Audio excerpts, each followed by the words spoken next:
안녕하세요, 눈미의 눈탱입니다. 오늘은 월간 NFT 4월 소식을 전해드리려고 합니다.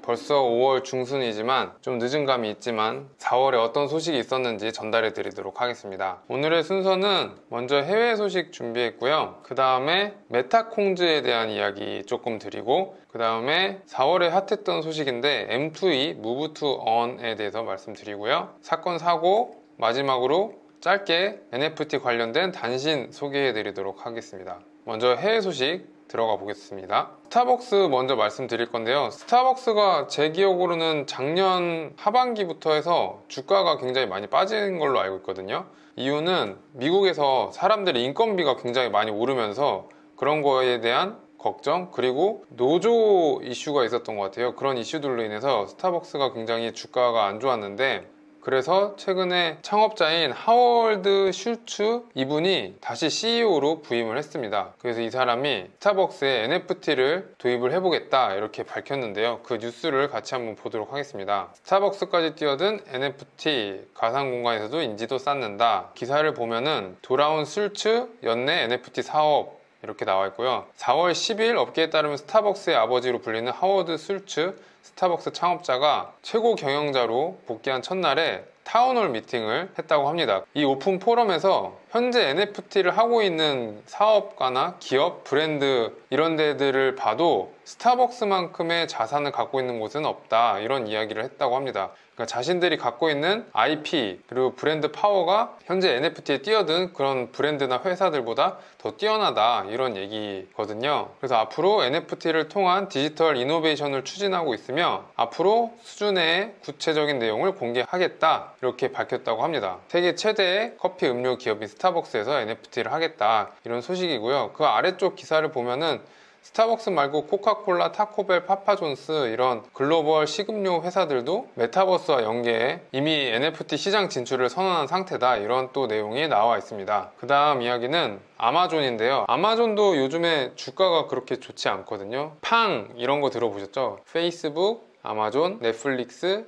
애플, 구글 이런 데를 팡이라고 하잖아요. 그런 기업 중에서 아마존만 작년에 주가가 비실비실 이렇게 했던 걸로 알고 있어요. 이 이유는 아마존에서 엄청나게 많은 사람들을 고용하고 있거든요. 고용한 인원들의 인건비가 또 올라가고 노조 이슈 이런 것들 때문에 아마존도 스타벅스처럼 주가의 흐름이 그렇게 좋지 않습니다. 그러던 와중에 이제 앤디 제시 아마존 CEO가 아마존에서도 언젠가 NFT를 판매할 수도 있다, 이런 이야기를 했다고 하는데요. 기사를 자세히 보도록 하겠습니다. 미국의 CNBC와 인터뷰를 했다고 해요. 앤디 제시 아마존 최고 경영자가 NFT 사업에 진출할 가능성을 내비쳤다. 아마존에서 NFT를 판매하는 미래를 그려볼 수 있다 라고 말했다고 합니다. 그러면서 다른 대형 이커머스 업체들도 NFT 판매 사업에 뛰어들 가능성이 높다고 봤다, 이렇게 이야기를 하고 있고요. 아마존이 지금 세계 최대 전자상거래 업체이기 때문에 아마존에서 새로운 사업 모델로 NFT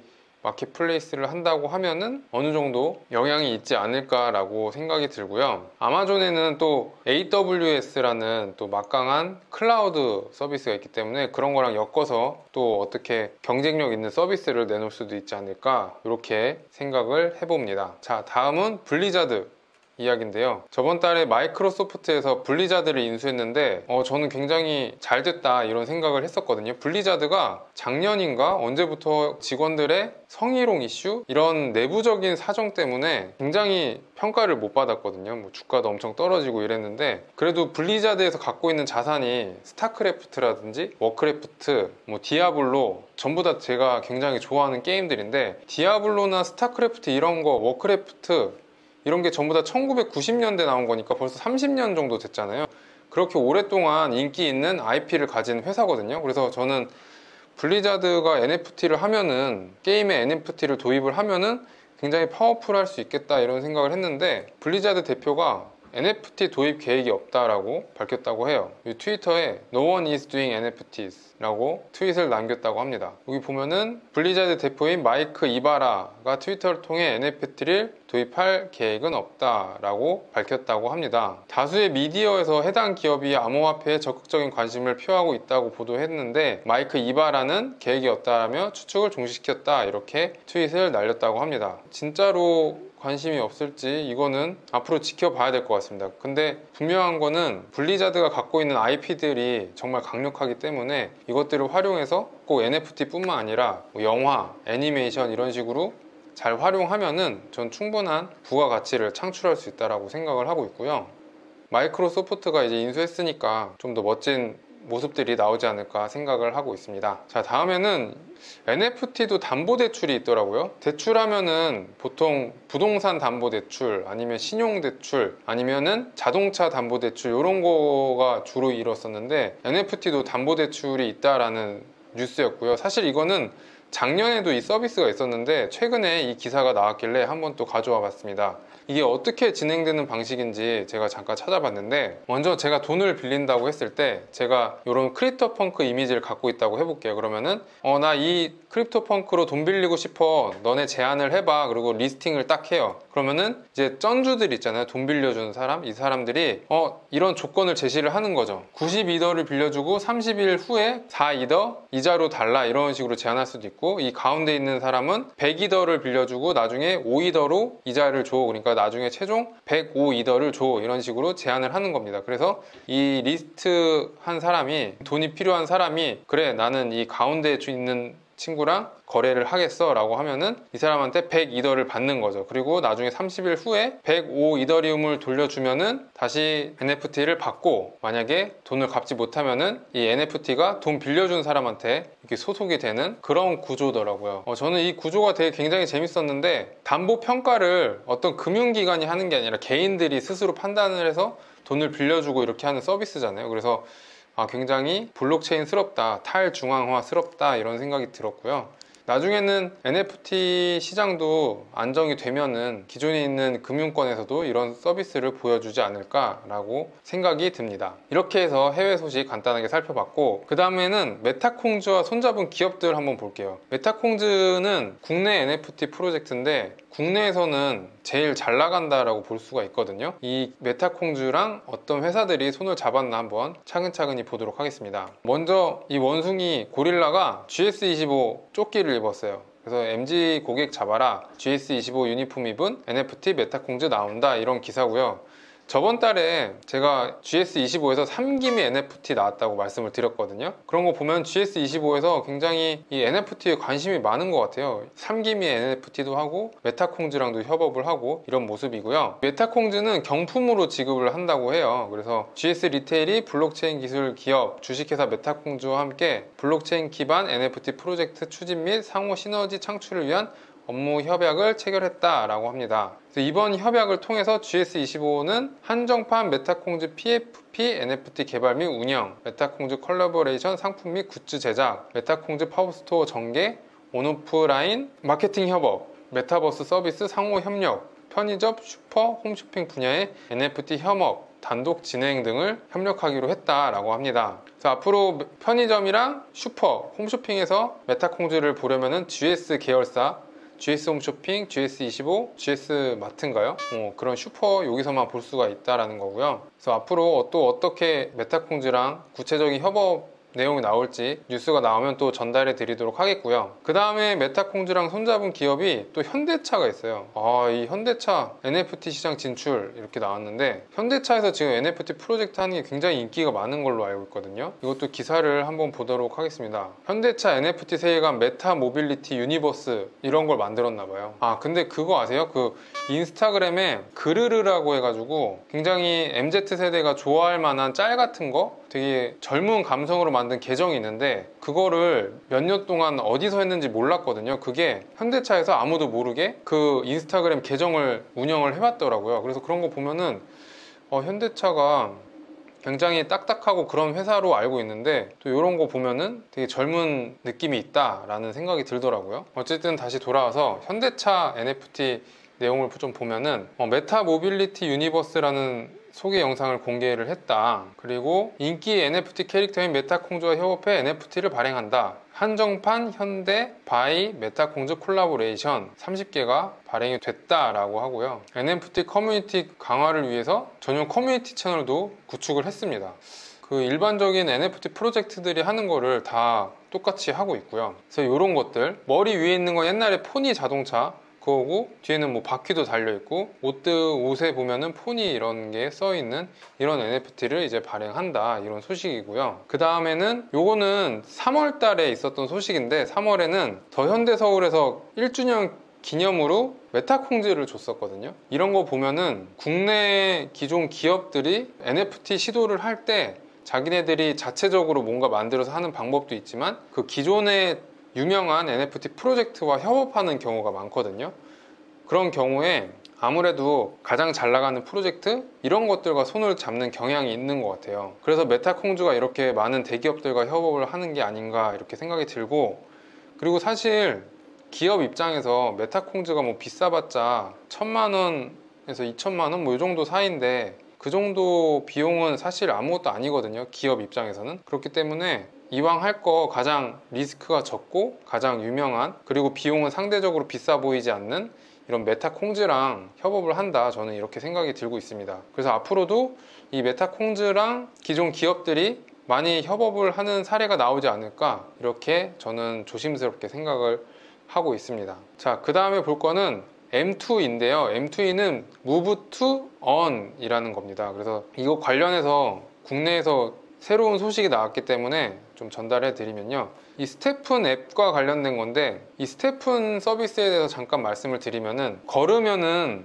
코인을 주는 시스템이에요. 그래서 여기서 스테픈에서 NFT로 된 신발, 그러니까 가상 신발이죠, 이런 걸 사가지고 내가 어떤 운동을 할 때 이 신발을 신습니다. 이 가상으로 신는 거죠. 앱에서 신는 건데, 이렇게 신어서 막 운동을 하면은 코인을 줘요. 그럼 그 코인을 솔라나로 또 바꿀 수가 있어요. 그러면 솔라나를 뭐 거래소에서 판매를 하게 되면은 나한테 현금이 떨어지는 이런 구조인 거죠. 그래서 내가 움직이면 돈이 생긴다, 이래서 Move to Earn 이라고 하는 거고요. 이게 얼마 전에 게임위원회에서 게임이 아니다 라고 결론이 나왔습니다. 현재 우리나라에서는 P2E가 합법화가 아직 되어 있지가 않거든요. 그래서 스테픈, 이 운동하면서 돈 버는 앱은 게임과는 다르다, 이렇게 결론이 나온 게 굉장히 큰 이슈가 됐었습니다. 스테픈 코인이 있는데, 이거는 또 지금 빗썸 이런 데서 거래가 가능해요. 업비트에서도 있고. 네, 그렇습니다. 최근 IT 업계에 화제가 되고 있는 돈 버는 앱 M2E 서비스 스테픈이 게임이 아닌 것으로 결정이 났다. 게임물 관리위원회에서는 스테픈 앱은 건강 기능에 중점을 둔 서비스로 게임이 아니라는 결론을 냈다라고 밝혔습니다. 그래서 앞으로 건강과 관련된 앱, 건강과 관련돼서 뭔가 코인을 주는 이런 서비스는 국내에서 해도 제재를 받지 않는 이런 사례가 된 거죠. 그래서 코인워크가 제페토 운영사 네이버 Z와 제휴를 했다, 이런 기사가 또 나왔어요. 이거 코인워크가 국내판 스테픈이라고 보시면 되는데, 여기 보면은 걸으면 코인 주는 코인워크 이렇게 되어 있잖아요. 서비스가 스테픈과 굉장히 유사하다고 합니다. 코인워크가 네이버 Z에서 운영하는 제페토랑 손을 잡았다, 이런 이야기고요. 제페토는 자기네들의 메타버스가 또 존재하니까 이 코인워크랑 엮어가지고 코인워크에서 파는 신발을 또 제페토에서 신을 수 있고, 이런 식으로 서로 유기적인 서비스가 제공이 되지 않을까, 이런 생각이 들고요. 앞으로 또 어떻게 잘 될지 한번 궁금한 대목입니다. 그래서 개인적으로는 이런 식으로 꼭 운동하는 것뿐만 아니라 다른 식으로 어떤 사람들의 행동을 했을 때 코인을 지급하는 이런 식의 서비스가 굉장히 괜찮지 않을까라고 생각이 들어요. 여기에 뭔가 NFT를 묻혀가지고 하면은 좋은 사업 아이템이 나오지 않을까, 이런 생각을 하고 있고, 그 다음에는 매월 항상 소개해드리는 사건 사고 들어가 보도록 하겠습니다. 고양이 캐릭터 NFT로 2억 원 가로챈 20대 구속, 이렇게 기사가 나왔고요. 요거 내용 한번 같이 보도록 하겠습니다. NFT 사기 사건 피의자 국내 최초로 검거했다고 하고요. 요런 NFT를 했었나 봐요. 저는 이번 기사를 통해 처음 봤습니다. 요런 게 있구나, 처음 알았고, 이거를 한 친구가 20대 남성인가 봐요. 서울경찰청 사이버 수사과에서 고양이 캐릭터 NFT를 이용해 9명으로부터 2억 1,000만 원을 가로챘다고 합니다. 9명 2억 1,000만 원? 야, 인당 2,500 이 정도씩 냈나 봐요. 그래서 작년 11월부터 올해 1월까지 고양이 캐릭터 1만 개를 오픈시에 등록한 뒤 이를 구입하면 가상 자산을 매일 지급하겠다라고 속였대요. 그러니까 이거 사면 매일매일 뭐 줄게, 이런 식으로 사람들을 모집했다라는 얘기죠. 와, 이거 어떻게 걸렸는지도 신기하네요. 여기 보면은 처음에 36,000원에서 시작해가지고 50만 원까지 올랐대요. 근데 이 과정에서 이 사기친 임신 A씨가 거래액을 부풀리기 위해서 자전거래를 막 또 했다고 합니다. 자전거래가 뭐냐면은 내가 판매를 올리고 내가 사고 이런 식으로 해서 가격을 막 올리는 거를 자전거래라고 하고요. 어쨌든 이런 식으로 사람들 속여가지고 등쳐 먹었다 이런 얘기고요. 그래서 이런 식으로 NFT 사기에 당하지 않으려면은 누가 하는지, 그리고 커뮤니티 회원수, 그리고 너무 믿으면 안 된다 이렇게 기사에서는 마무리가 되고 있습니다. 다음 소식은 잭도 씨의 첫 번째 트윗, 이게 작년에 35억 원에 판매가 됐는데 1,400만 원으로 떨어졌대요. 이게 어떤 내용이냐면은 어떤 사람이 이거를 35억에 산 거예요. 그러니까 여기 나와 있죠. 이 사람이 살 때는 290만 달러의 낙찰을 받았대요. 그래서 이거를 갖고 있다가 나는 이거 4,800만 달러에 팔 거야 이렇게 올렸는데 그만큼 입찰이 들어오지 않아서 결국에는 1,400만 원이 최종가가 됐대요. 근데 이거를 결국에는 이 S탑이 이 사람이 갖고 있는 사람인데 이 사람이 1,400만 원에 못 팔겠다 그러고서 경매를 취소했다고 하는 이런 이야기입니다. 그래서 굉장히 거품이 빠졌다 이런 내용을 갖고 있는 기사였습니다. 최근에 암호화폐 시장이 완전 박살이 나가지고 NFT도 역시나 함께 박살이 나고 있는 상황인데요. 또 떨어지면 오를 수가 있는 거고 오르면은 또 떨어질 수가 있다는 거 항상 생각하면서 이런 거는 구매를 해야 되지 않을까 라고 생각을 하고 있습니다. 자, 그 다음에는 NFT 관련 단신 전해 드릴 건데요. 3개 준비했어요. 클립드롭스, 파리바게트, 신세계 이렇게 3개 귀엽게 준비를 했고, 첫 번째는 클립드롭스인데 클립드롭스에서 NFT를 원화로 살 수 있게 해준대요. 저는 이거 되게 좋다고 생각을 들었거든요. 왜냐면은 NFT를 일반 사람들이 사기에는 너무 진입장벽이 많거든요. 뭐 지갑 만들어야 되지, 암호화폐 구입해야 되지, 또 구입한 암호화폐 지갑으로 옮겨야 되지, 이렇게 번거로운 작업들이 많은데 이렇게 카드로 결제할 수 있게 해주면은 훨씬 더 간편하게 사람들이 NFT를 구매하고 판매하고 이렇게 즐길 수 있지 않을까라고 생각이 들어요. 그래서 저는 이게 굉장히 의미 있는 거라고 생각을 하고요. 기사를 보면은 4월 13일이죠. 4월 13일 오전 9시부터 카드 결제를 할 수 있게 했다 이런 내용이거든요. 그래서 이런 식으로 뭔가 NFT를 사람들이 좀 더 편하게 접근할 수 있는 이런 수단은 점점 더 많아져야 된다고 개인적으로 생각을 하고 있습니다. 그 다음에는 파리바게트인데 제주마음 샌드, 이거 아시나요? 제주마음 샌드? 이게 제주도에서 굉장히 인기가 많대요. 저도 얼마 전에 회사 동료분이 제주도 여행 갔다 오셔가지고 이거 하나 주셨거든요. 그러면서 이거 되게 구하기 힘든 거라고 그러면서 주셨는데 맛은 그냥 뭐 특출난 건 잘 모르겠어요. 그냥 뭐 유명하다니까 먹었죠. 어쨌든 요거를 NFT로 또 파리바게트에서 제공을 했다고 합니다. 그래서 NFT와 제주마음 샌드 한 박스를 이렇게 제공했다라는 이벤트를 또 진행을 했다라는 소식이고요. 그 다음에 오늘의 마지막 소식은 신세계백화점인데, 신세계백화점에서 요 곰돌이로 또 NFT를 했대요. 기사를 한번 볼까요? 저번 달인가요? 신세계에서 주주총회를 했는데 거기서 라이브 커머스 그리고 NFT 이런 것들을 앞으로 열심히 하겠다 이런 식으로 얘기를 했었는데 그거에 대한 일환으로 요거를 한 것 같아요. 여기도 메타콩즈랑 손을 잡았다고 나와 있네요. 24일 신세계백화점에 따르면 신세계는 국내 대표 NFT 기업인 메타콩즈와 손잡고 NFT와 블록체인 등 신기술과 트렌드에 민감한 MZ세대 고객을 공략한다 이렇게 되어 있고요. 지난 22일 메타콩즈와 상호 협력을 위한 업무 협약을 체결했다라고 하고, 먼저 대표 캐릭터인 푸빌라를 1만 개 제작해서 판매를 한다라고 했고요. 이번 협약을 통해 대기업 최초로 신세계 자체 캐릭터를 이용한 PFP NFT 기획 및 제작, NFT 전시 페스티벌 기획, 메타콩즈 NFT 커뮤니티 및 신세계 백화점 고객 대상 온오프라인 마케팅, 그리고 NFT 캐릭터를 활용한 메타버스 생태계 구축 등을 추진한다 이렇게 되어 있고요. 신세계 백화점 NFT 갖게 되면은 어떤 장점이 있나 요거를 한번 보여드릴게요. 근데 여기 있는데 이게 미스틱, 레전더리, 에픽, 레어, 언커먼, 커먼 이런 식으로 등급이 있고요. 이 등급마다 이런 게 있어요. 일단 가장 좋은 거는 퍼스트 라운지 입장 5회, 발렛 주차 제공 1번, 20% 사은 참여권 3개, 멤버스 끝바 커피 쿠폰 3장, 그리고 F&B 3만원 식사권 2매, 이런 식으로 NFT를 가지면 받을 수 있는 이런 혜택이 있어요. 가장 흔한 거는 주차권, 7% 참여권 뭐 이런 식으로 준다고 합니다. 약간 멤버십이랑 굉장히 비슷하다라는 생각이 저는 또 들었어요. 네, 이렇게 해서 4월에 어떤 NFT 소식이 있었는지 간단하게 정리해서 말씀을 드렸고요. 또 NFT 관련된 유익한 소식 있으면 정리해서 말씀드리도록 하겠습니다. 영상이 도움이 되셨다면 구독과 좋아요 부탁드리고 댓글도 많이 남겨주시면 하나하나 대댓글 남겨놓도록 하겠습니다. 그럼 다음에 또 뵙겠습니다. 안녕.